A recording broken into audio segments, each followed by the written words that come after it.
Yes, guys, how we doing? Thought I'd make a impromptu video. Don't really do these that often. Sit at home and do them, but thought I'd try it out here. And yeah, just wanted to touch base really. Yeah,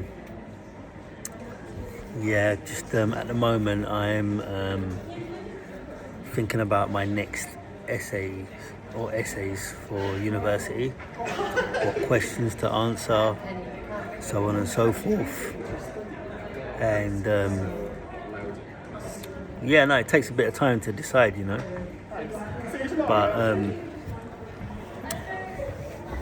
like European comparative politics, I was going to choose one question, which was the rise of populism, when last week that's all it was about, the rise of populism, when this week it's all about like anti this, anti that,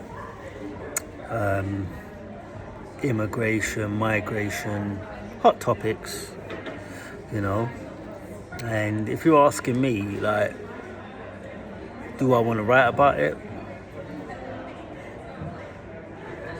Potentially, yeah.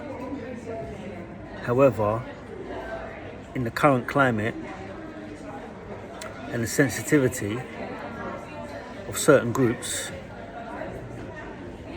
and at times, sometimes my lack of etiquette or political correctness, you could call it, might not go down very well what I write, but I think people like enjoy it, maybe laugh at it and that. But yeah, you ever know, like, people, there's these people like you don't want to like joke with them because they get too serious. Do you know what I mean? Same with like anything, man. Like, yeah, if I feel like I can't say what I really want to say, then I can't really speak about the subject or speak about you. And I don't feel as though like I can speak based off of what was said in the lecture today about populism, the actual subject, without causing offence. Just by simply writing,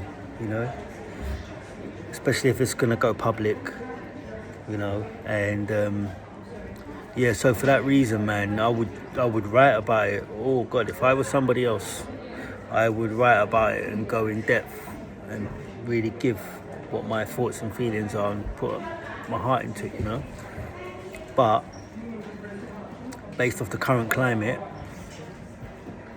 and yeah, the world that I live in, I have my opinions.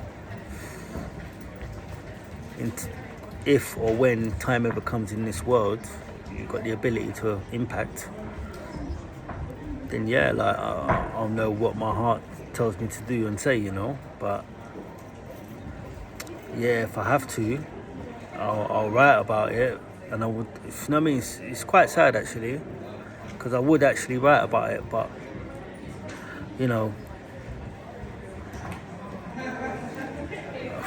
yeah, I don't want to argue against or for what it is that I feel, if I answer that question, I'll be fighting against or arguing against, and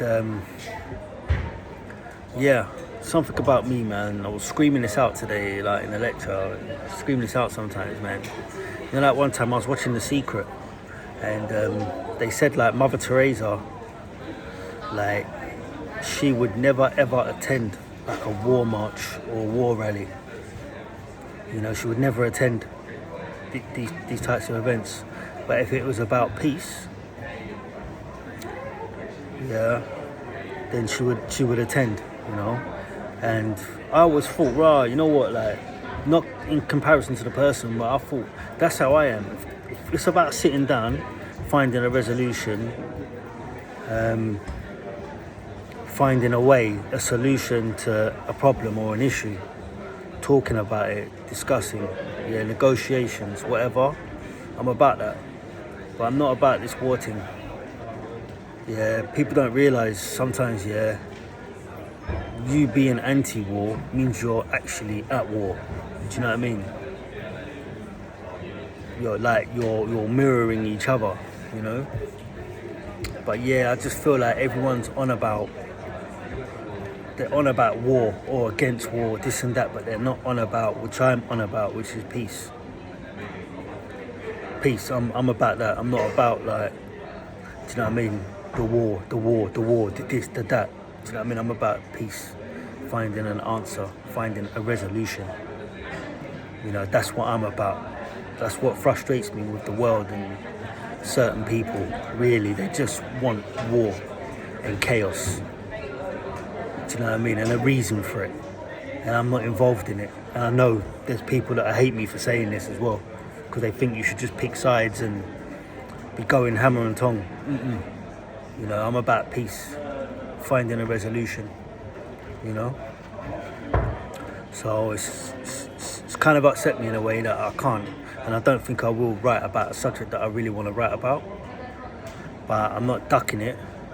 It's just the world that I live in and some of the criticism that I took and a little bit of what I see online as well. I just like, let someone else do it, Mark, you know? I can, and I would love to, but nah. So,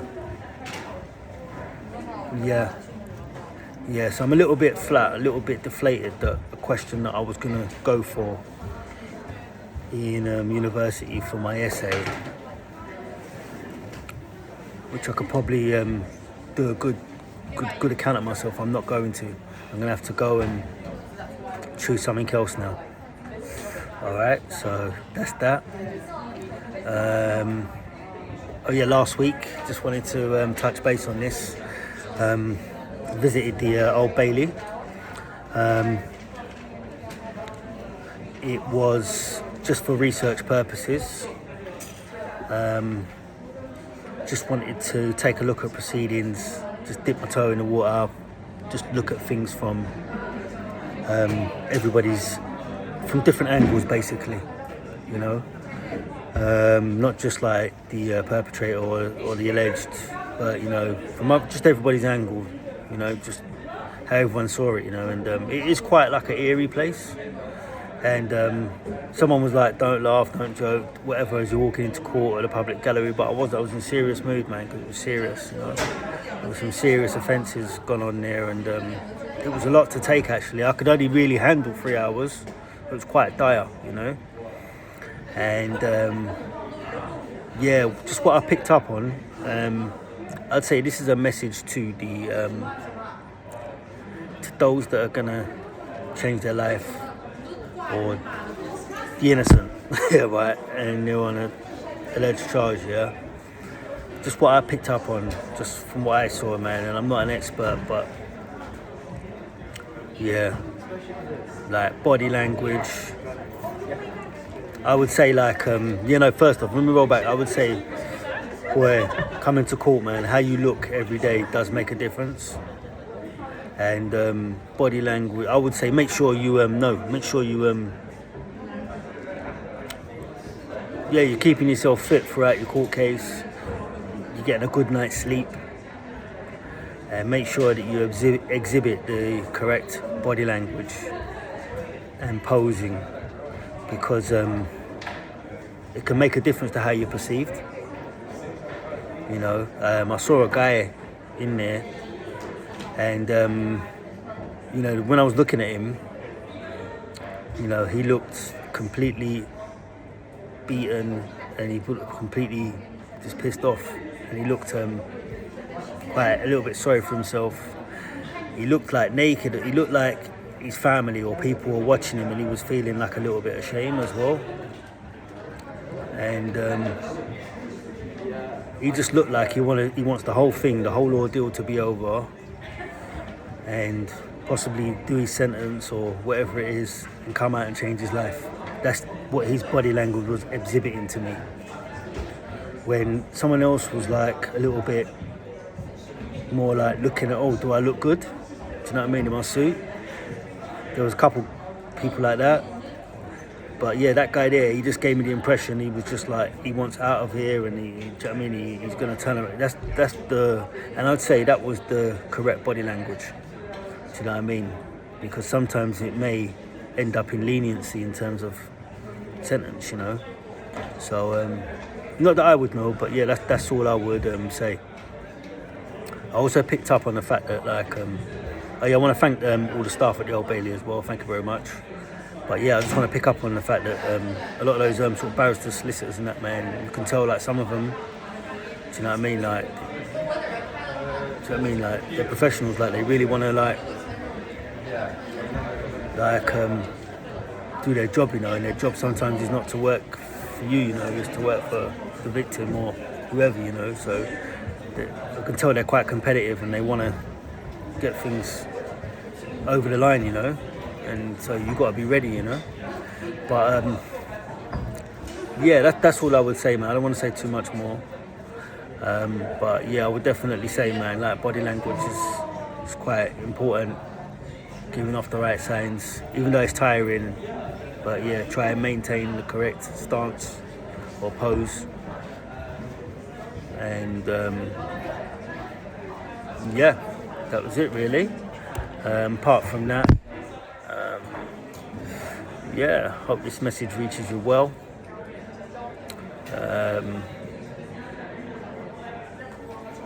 Yeah, nothing much else to say. Just wanted to get those two subjects out of the way. Anyway, all good. Yeah, hope this message reaches you well. All right, take care. One.